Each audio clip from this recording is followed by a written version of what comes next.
Good morning everyone, আমি সৌমি আর আমার চ্যানেলের আরও একটি নতুন ব্লগে আপনাদের সবাইকে স্বাগত।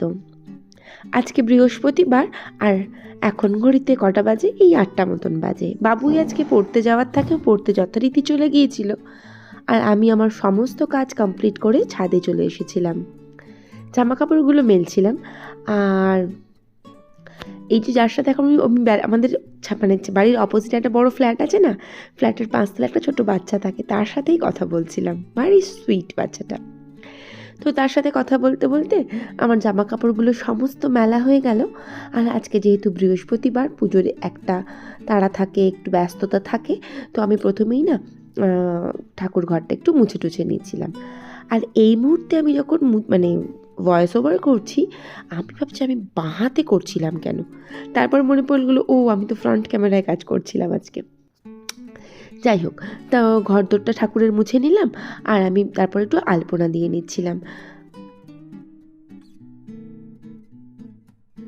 বাবুই পড়তে যাওয়ার আগে আমাকে ফুল এনে দিয়ে গিয়েছিল, আর ওকে আমি বারবার করে বলেছিলাম যে যদি গাঁদা আর রজনীগন্ধার মালা পাস তবেই আনবি, নচেত আনবি না।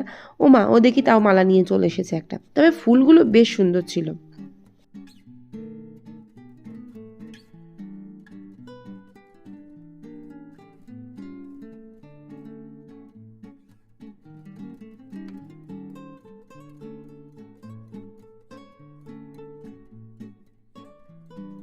ঠাকুরকে এক এক করে স্নান করিয়ে নেওয়ার পর একটুখানি ধুনো ধরিয়েছিলাম। তো আমি না একেবারেই ভাবিনি ধুনোটা প্রচণ্ডভাবে ধরে যাবে, মানে খুব সুন্দর আজকে ধুনোটা ধরেছিল। তো এদিকে আমি পুজোটা এক এক করে কমপ্লিট করে নিচ্ছিলাম আর বারবারই মনে হচ্ছিল ধুনোটা যতক্ষণ মানে কতক্ষণে নিচের ঘরে নিয়ে গিয়ে দেবো।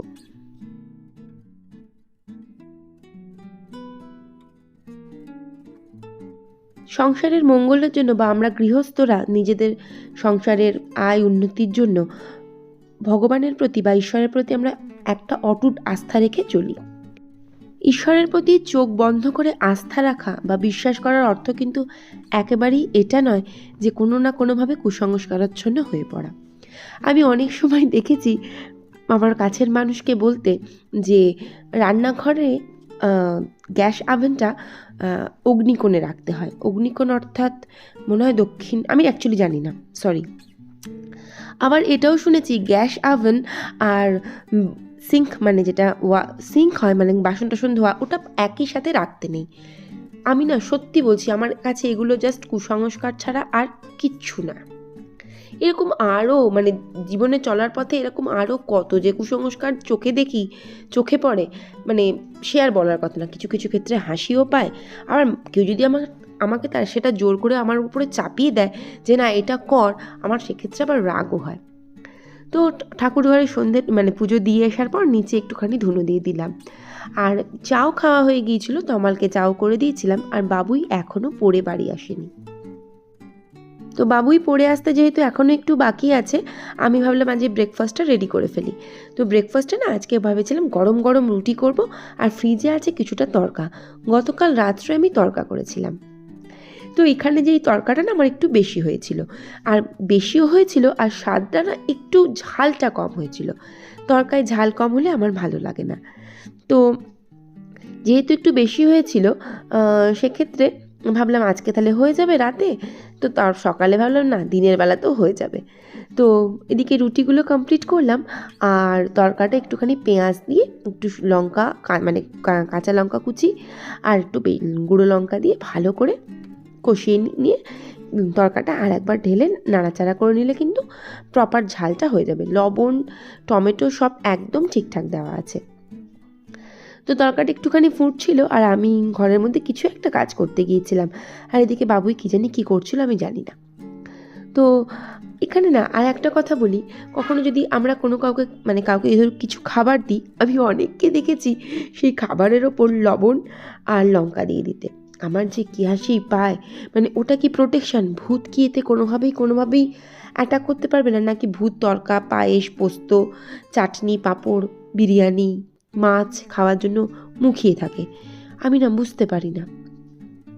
আর একটা জিনিস আমি শুনেছি অনেকের মুখে, নাকি ভাঙা আয়নায় মুখ দেখতে নেই। একটা কথা ভাবুন, সাপোজ ভাঙা আয়নায় মুখ দেখা অন্যায়, খারাপ, মানে জীবনে কিছু ক্ষতি হয়ে যাবে। তো এরকম একটা পিক সিচুয়েশান, ধরুন কোথাও বেরোবো সেজে গুজে, ধরুন আমি বিয়ে বাড়ি যাব, সেই মুহূর্তে আমার ঘরের ড্রেসিং টেবিলের আয়নাটা গেছে ভেঙে, তো আমি কি করব? আমি না সেজে বিয়ে বাড়ি চলে যাব, না যেটুকু আছে সেটুকু দিয়ে আমি কাজ চালিয়ে নেব? আমি কোনোভাবেই তাই কুসংস্কারকে সমর্থন করতে পারি না। আমি একটা কথা ভীষণ ভালো করে বুঝি, যে যদি ঈশ্বরের নাম নিয়ে সারাদিন চলা যায় না, জীবন একেবারে সর্টেড। ঈশ্বর সেইটুকুই আমাদেরকে কষ্ট দেবে যেটুকু আমরা সহ্য করতে পারবো, এইটুকু আমার কিন্তু তার প্রতি বিশ্বাস আছে। আমাদের ক্যাপাসিটির বাইরে গিয়ে তিনি আমাদের কখনোই ট্রাভেলে ফেলবেন না। মানে আমি না স্বামী প্রজ্ঞানন্দজিকে ভীষণভাবে ফলো করি। ওনার কাছে হিন্দু, মুসলমান, খ্রিশ্চান, শিখ, ইসাই কেউ আসতে বাকি নেই। ওনার কাছে জীবনে একটাই কথা, তুমি যাকে ভালোবাসছো, তা সে যেই হোক না কেন, তুমি জিজাস, আমার ভগবান শ্রীকৃষ্ণ, যে কেউ আল্লাহ, তুমি যাকে চাইছো তুমি তার নাম সারাদিন করো, তুমি মনে মনে করো, তুমি মুখে করো, এত যে ভালো লাগে না তার কথা শুনতে। আর আরও কথা বলেন উনি, যে তোমার বাবা মাকে তুমি সম্মান করো, তাকে ভালোবাসো, নিজের স্বামী স্ত্রী একে অপরের প্রতি ভালোবাসা রাখো, কোনো অসৎ কাজ করো না। এগুলোই না সংসারের মঙ্গলের জন্য একান্ত কাম্য।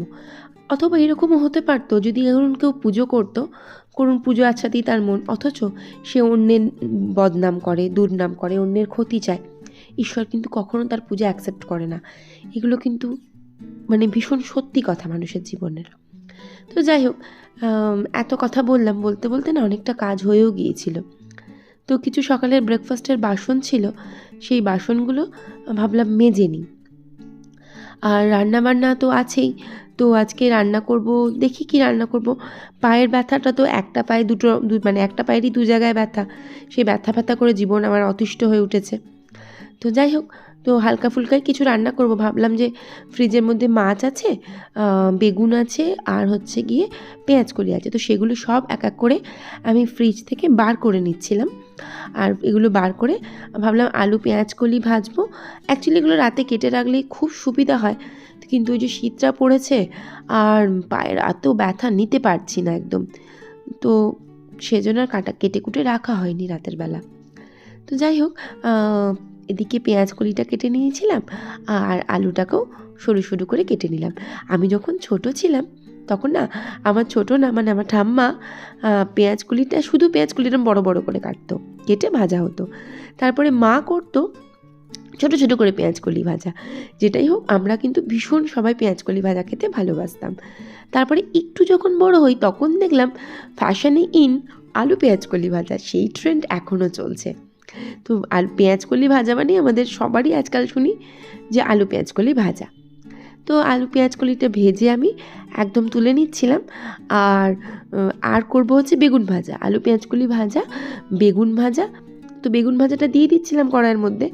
তা এখন না মানে আমি বুঝতে পারিনি গ্যাসটা কখন বন্ধ হয়ে গেছে, পরে আবার গ্যাসটা জ্বেলেও দিয়েছিলাম, না হলে বেগুনগুলো একটু কেমন হয়ে যেত। সাথে সাথেই ভাগ্যিস দেখতে পেয়েছিলাম। তো ওইদিকে ভাত আর ডালটা হয়ে গিয়েছিল, দেখতেই পেলেন ডালটা আমি ঢেলে নিলাম, আর ভাতটাও ফুটে গিয়েছিল। আর মাছটা করব বলে পেঁয়াজ, টমেটো, কাঁচা লঙ্কা ভালো করে ভেজে নিয়েছিলাম, আর লঙ্কা হলুদ মানে গুঁড়ো লঙ্কা আর হলুদ দিয়ে একটু সামান্য জল দিয়ে তো মাছগুলো তুলে দেবো। বেশ সুন্দর করে ফুটে উঠলে বেশ বেশ বেশ সুন্দর খেতে লাগে। তো ভাতটা আমি সেকেন্ড টাইম একটু ফুটিয়ে নিলাম, আর ভাতটা এরপরে উপর দিয়ে দিয়েছিলাম। এইবারের কাজ হচ্ছে ভালো করে গ্যাস, ওভেন, কাউন্টার টপ সব সুন্দর করে একদম ঝকঝকে করে পরিষ্কার করা, নাহলে যে কি বাজে দেখতে লাগে, বাবারে বাবা, একদম ভাল লাগে না। তো যাই হোক, সব খুব ভালো করে একটু পরিষ্কার পরিচ্ছন্ন করে নিই। এরপরে কাজ বলতে সেটা আমার কিছুই নেই, তবে ছাদে হালকা মানে কিছু জামা কাপড় আছে, তো সেই জামা কাপড়গুলো তুলে নিয়ে আসবো। আর হচ্ছে ডাইনিং সমস্ত কিছু ভালো করে ঝাঁটফাট দিয়ে নেবো, রান্নাঘর, ডাইনিং সব ঝাঁট দিয়ে নেবো। দিয়ে মানে সবে এখন 1টা মতন বাজে, আমার রান্নাবান্না যেহেতু কমপ্লিট, আর বাবুইও পড়ছিল এখন বাড়ি থেকে এসে, অনেকক্ষণ এসে গিয়েছিল। তো তো ও পড়ুক, আর স্নান টানও করবে হয়তো একটু পরে। আর আমার সমস্ত কাজ কমপ্লিট, একদম রান্নাঘর দেখতেই পাচ্ছেন লক্ষ্মী হয়ে সব পরিষ্কার পরিচ্ছন্ন একদম করে ফেলেছি। তো এবার একটু ফ্রেশ হব, আর তারপরে খাওয়া দাওয়া আছে, সন্ধ্যার কাজ আছে। আর জানলাগুলো না বন্ধ করিনি, বেশ খানিকটা সময় হয়ে গিয়েছিল, আমিও একদম ফ্রেশ হয়ে নিয়েছিলাম। তো এবার একটু জানালা দরজাগুলো সব বন্ধ করে দেবো, কারণ এরপর তো মশা ঢোকার পালা। আর শীতকালে বাপরে বাপ, জানলা দরজা খোলা রাখা মানেই হুড়িয়ে ঘরের মধ্যে মশা আসা। তো একটুখানি আজকে আর ধূপ দিলাম না, আজকে ভাবলাম একটুখানি ওই রুম ফ্রেশনারগুলো স্প্রে করে দিই ঘরের মধ্যে।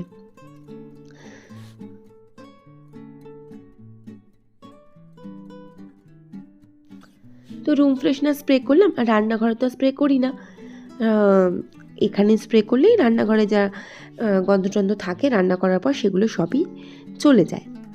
তো সব এক এক করে জানালা দরজাগুলো বন্ধ করে দিই, আর এবার একটুখানি লেপের তলায় ঢুকে যাবো আমি, লেপ বা কম্বল যাই হোক, আর দিয়ে একটুখানি ফোনটা ঘাঁটবো। তো ব্লগটা আজকে এখানেই শেষ করছি, দেখা হচ্ছে পরের ভিডিওতে। ভালো লাগলে প্লিজ প্লিজ পাশে থেকে যাবেন, আর ভিডিওটা দেখার জন্য মন থেকে থ্যাংক ইউ সো মাচ।